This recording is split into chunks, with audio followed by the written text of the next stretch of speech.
Welcome to my YouTube channel.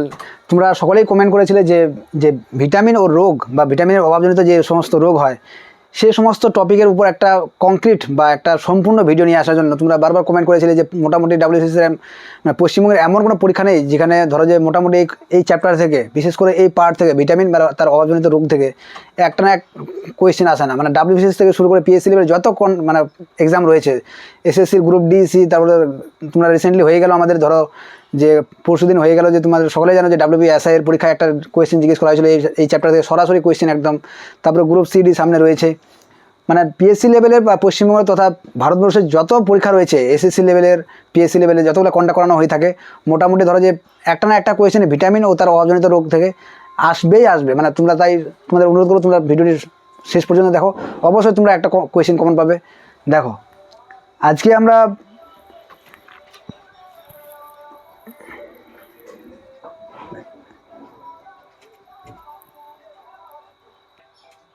দেখো প্রথমে আমরা জানবো যে ভিটামিনের ক্লাসিফিকেশান। দেখো ভিটামিন সাধারণত দুই প্রকার হয়। কী টাইপের হয়? একটা হচ্ছে ফ্যাট সোলিয়েবল, যেটা চর্বিতে মানে ঘুলে যায় বা চর্বি জাতীয়। একটা হচ্ছে গিয়ে তোমার ওয়াটার সোলিয়েবল, মানে যেটা তোমার গিয়ে জলের সঙ্গে ঘুলে যায় বা জলের সঙ্গে মিশে যায় বা ওয়াটার জাতীয় বা জল জাতীয়।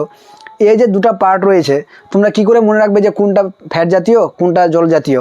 এক্ষেত্রে আমাদের একটা জিনিস বা শর্টটি আমরা মনে রাখতে পারি, যেমন এডেক, ADEK, বা তোমরা যদি এডেক এই কথাটা মনে রাখো, ADEK এডেক কথাটা মনে রাখো, তাহলে ওটা এডেক সমান সমান ওটা কী হয়ে যাবে?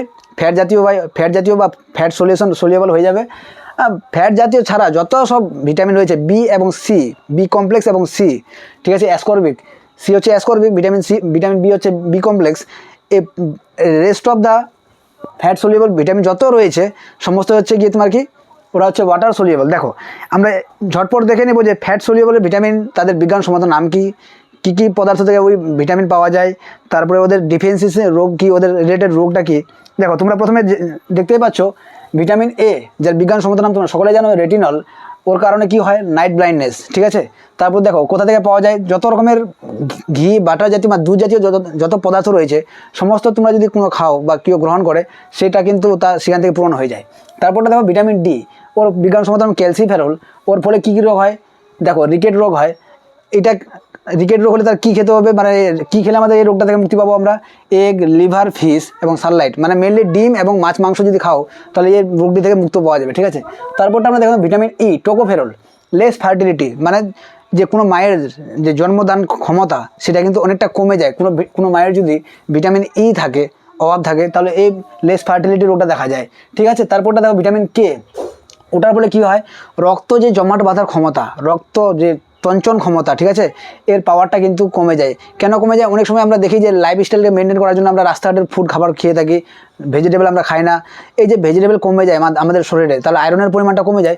সেই কারণে আমাদের যে রক্ত তঞ্চনের ক্ষমতাটা সেটা কিন্তু, বা রক্ত দিয়ে যে ক্লোটিং ক্ষমতাটা সেটা কিন্তু আমাদের অনেকটা হ্রাস পায়, ঠিক আছে। এই হচ্ছে এর ভিটামিন কি, এটা আমাদের ফ্যাট সোলিয়েবলের চারটা তোমরা দেখতেই পেলে যে vitamin A retinol, vitamin D calciferol, vitamin E রয়েছে, ভিটামিন K রয়েছে। এটা কী করে মনে রাখবো আমরা? এডেক, ADEK। এই কথাটা যদি মনে রাখো তাহলে এডেক হচ্ছে গিয়ে ফ্যাট জাতীয়, আর বাকি যত রকমের ভিটামিন রয়েছে সেটা হচ্ছে ওয়াটার সোলিয়েবল। দেখো ওয়াটার সোলিয়েবল আমরা এক ঝলকে দেখে নিব। ওয়াটার সোলিয়েবলে কী রয়েছে? ভিটামিন B1, এর বিজ্ঞানসম্মত নাম তোমরা সকলে জানো যে থায়ামিন, ঠিক আছে। এই কী রোগ হয়? এর অভাবের কারণে বেরি রোগ হয়। এটা কোথা থেকে কী খেলে আমাদের, মানে গম জাতীয় যত পদার্থ রয়েছে, যেমন গম, চাল, নাটস বলতে তোমার গিয়ে ধরো যে বিভিন্ন ধরনের নাটস হয় না, যেমন বাদাম টাদাম, এই সমস্ত জিনিসগুলো যদি আমরা খাই তাহলে এই রোগটি থেকে বেরি রোগটি থেকে আমাদের মুক্তি লাভ হবে, ঠিক আছে। তারপর দেখো ভিটামিন B2 কী হয়? স্কিনে অনেক সময় দেখবা যে খসখসা হয়ে যায়, দাগ হয়ে যায় না, অনেক সময় আমরা বাচ্চাদের দেখি যে পায়ে খসখসা হয়ে যায়, দাগ বা ক্র্যাক হয়ে যায়। সেটা কী কারণে হয়? ভিটামিন B2 এর অভাবে হয়। সেটা থেকে মুক্তি পেতে হলে আমাদের কী খেতে হবে? বাচ্চাদের কী খাওয়াতে হবে? দেখো মিল্ক, মানে দুধ খাওয়াতে হবে, ডিম খেতে হবে, এবং সবজি বা যেটা সবুজ ভেজিটেবলস রয়েছে সফট টাইপের, ওই সমস্ত জিনিস যদি খাওয়াই আমরা তাহলে এই রোগটি থেকে মুক্তি পাওয়া যাবে, ঠিক আছে।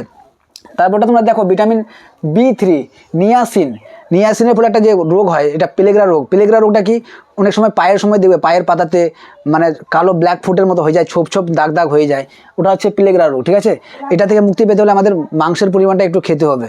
ঠিক আছে, তারপর ভিটামিন B5। ভিটামিন B5 এর ফলে দেখো অনেক সময় চুল মানে বাচ্চাদের তোমরা দেখো যে কারো কারো বাচ্চাদের জন্ম থেকে ওদের চুল কিন্তু একটু গ্রে টাইপের হয়ে যায়। ঠিক আছে, মানে একটু খসখসা টাইপের, একটু খাড়া খাড়া টাইপের, মানে গ্রে টাইপের। ঠিক আছে, আঁশ টাইপের, সেই ভিটামিনটার অভাবের কারণেই কিন্তু এটা হয়। ঠিক আছে, সেই জন্য তারপরটা দেখো B6 এর ফলে কি নিউরোপ্যাথি হয়। ঠিক আছে, এটা নিউরোপ্যাথি যদি আমাদের না হতে চায়, যে না কেউ বলে যে আমি নিউরোপ্যাথিতে মুক্তি পেতে চাই, তাহলে আমাদের কী খেতে হবে? পোলট্রির মাংস, তারপর শুরু মিট এবং ফ্রুট জাতীয় যে যত রকমের ফ্রুটস রয়েছে আমাদের, সেটা যদি খাই আমরা এই রোগটি থেকে মোটামুটি একটা মুক্তি লাভের একটা মোটামুটি হলেও এর হারটা কমবে। ঠিক আছে, ভিটামিন B9, ফলিক অ্যাসিড।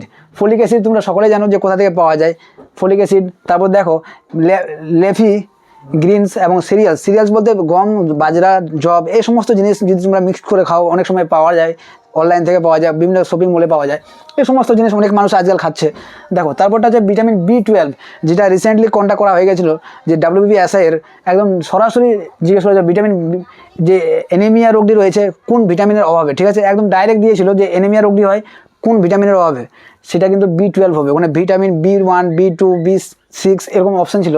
যারা ভিটামিন B12 করেছিল তাদের সঠিক অ্যান্সার হয়েছে। তারপরটা দেখো ভিটামিন C, যেটা অ্যাসকর্বিক অ্যাসিড নামে পরিচিত। ঠিক আছে, ভিটামিন সিটা কিছুই না, এই রোগ মানে ভিটামিন সি এর অভাবে দেখো কি হয়, স্কারবি রোগ হয়। অনেক সময় দেখো যে এই যে আমাদের ঠোঁট বা ওঠ রয়েছে, ঠিক আছে, অনেক সময় কিন্তু ক্র্যাক বা সাদা রঙের কিন্তু ছাল উঠে যায়। মানে অনেক সময় বলে না যে আমার এখানে লাগছে, বা একটু ঝাল আমরা খাইলেই আমাদের একটু বেশি করে লাগে, মানে অনুভব হয় যে একটুতে বেশি ঝাল লাগছে, বা লঙ্কার পরিমাণটা একটু বেশি অনুভব হয়। সেজন্য আমাদের কিসের অভাব হয়? ভিটামিন সি এর অভাবে হয়। এটি কোথা থেকে কমানো কীভাবে কমবে এটা আমাদের এই রোগটা?